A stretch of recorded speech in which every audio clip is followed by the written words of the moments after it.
السلام عليكم ورحمة الله. ازيكم حبايبي؟ عاملين ايه؟ يا رب تكونوا بخير. هنعمل مع بعض بقى طريقة القلقاس على اصولها. هنعملها من الالف للياء، من اول ما هجيبها كده واقطعها لحد لما اخلصها. ولو وصلتي بقى معايا لحد الكلمتين الحلوين دول وعجبك الفيديو بتاعي، متنسينيش باللايك. دلوقتي انا معايا قلقاسه ايا كانت هي القلقاسه. طبعا انا بحب اجيب واحده بحيث ان التسويه بتاعتها تكون تسويه واحده، يعني ما بحبش مثلا هطبخ الطبخه اجيب منها واحده واتنين وكده. حتى لو هشيل منها جزء زي ما هعمل كده، انا مش هستعملها كلها، بس انا هجيبها واحده بس عشان التسويه بتاعتها تكون تسويه واحده بس. مش هيكون كذا واحده ودي تطلع ناشفه شويه دي تطلع ناعمه شويه، لا، هي واحده وخلاص. هيقول دي كبيره وما نعرفش نقطعها، الطريقه دي سهله جدا. بصي، هنقطعها حلقات او شرايح زي ما انتم شايفين كده، وبعد كده هبدأ ان انا اقشرها الحلقات بتاعتها من بره اهو. هبدأ بقى ان انا اقطعها كده، سهلة جدا جدا وما بتاخدش معانا وقت خالص خالص. عايزة بقى تقطعيها بالطريقة دي مفيش مشكلة. عايزة تاخدي مثلا واحدة واحدة كده وتقطعيها يعني تعرفي تقطعي كده ماشي. عايزة تعملي زي ما انا عملت دلوقتي كده برضو الطريقة دي ماشي. يعني في ناس ما تعرفش تمسكها كده على بعضها وتقطعها. انا ما شاء الله يعني زي ما انتم شايفين كده انا بقطعها حلو جدا وسريعة جدا جدا. يعني ما ايه، مش عشان حجمها كبير فبتأخرني، لا خالص، والتقطيع حلو زي ما انتم شايفين اهو. معايا بقى الخضره بتاعتها عباره عن سلق وكزبره خضراء. مش بنحط اي حاجه تاني من الخضره غير الكزبره الخضراء. في ناس بتحط عرق كده من الشبت، انا مش بحطه. انا بعملها زي طريقه ماما الله يرحمها بالظبط، الله يرحمها ويسامحها ويغفر لها. الطريقه دي حلوه قوي قوي، يعني لو عملتيها بتقلب الدنيا من ريحتها وجمالها. زي ما انتم شايفين كده الورقه بتاعه السلق بتاعتنا. بص انا بعملها ازاي. انا بشيلها لفوق كده. العرق اللي في النص ده انا مش عايزاه خالص. يعني العرق بتاع الورقه ده بقى مش عايزاه خالص، بيبقى ناشف وفي الخرط بيبقى لونه باين غير الورق الاخضر خالص. فانا كده باخده زي ما انتم شايفين كده، بقطعها واغسله كويس جدا. هو دي الخضره بتاعتي.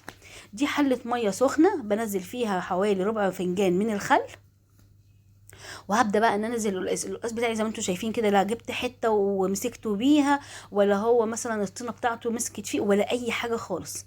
زي ما انتم شايفين كده قشطه قشطه.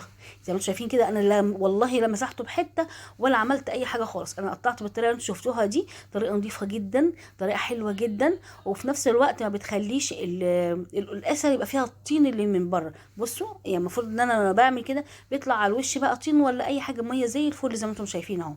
طبعا انا جيت انزلها كلها لقيتها بتطرطش وميه سخنه، فانا حاولت بقى انزلها بايدي، وبعد كده قلت ايه خلاص كده تمام. الكميه ما شاء الله حلوه جدا. كل قرصيه كانت حوالي 2 كيلو، فانا طبعا مش هطبخ ال 2 كيلو.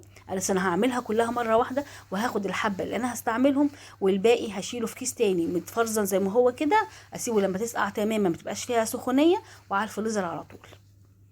هفضل بقى اقلب كده، كل ما انت ما بتقلبي كل الماده اللي هي اللزجه اللي فيه بتطلع.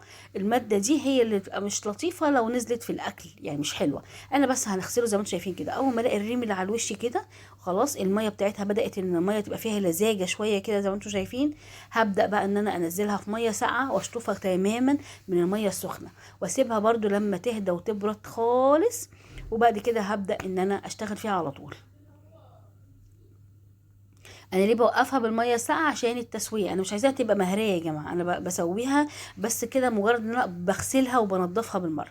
طبعا دي شوربه المرقه بتاعتي بتاعت اللحمه. طبعا القسم بيعشق اللحمه، بتعمليها على اللحمه حلوه جدا. ودي الكميه النص اللي انا عملتها هي دي اللي انا هطبخها. وزي ما انتم شايفين كده اللي هي الشوربه بتاعتي فيها كل حاجه، من التوابل والملح وكله. انا بس هحطها على النار تاخد غلوه واحده بس، وهنبدا نشوف الخطوه اللي بعديها هنعمل ايه. هي كده بالنسبه لي اصلا القلقاس كده استوى، هو ما شاء الله عليه، ما خدش غلوتين وكان زي الفل مستوي جدا. طبعا عشان اختبر السوا بتاعي زي ما انتم شايفين اهو. اهو انا دوست بس عليها كده خلاص، هي زي الفل كده واستوت كده تمام. هركنها بقى على جنب، انا مش عايزاها تبقى مهريه، بس الحبايه حبيتها زي ما هي بس مستويه.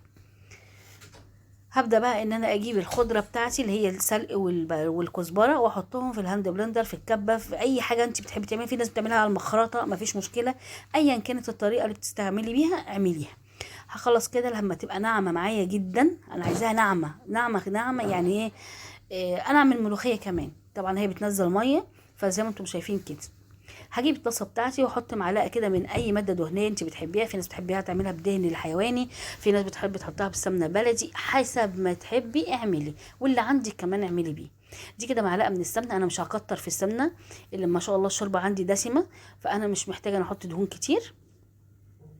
بس هسيح المعلقه السمنه اللي انا حطيتها دي، وهبدا انزل بالخضره بتاعتي اللي هي السلق والكزبره الخضراء، السلق والكزبره. بس حتى الكزبره يا جماعه انا ما باخدش العود بتاعها، انا باخد بس الورق بتاع الكزبره، الورقه بتاعه الكزبره. برضو العيدان انا ما بستعملهاش خالص. كده انا نزلت كده الكزبره بتاعتي اهو.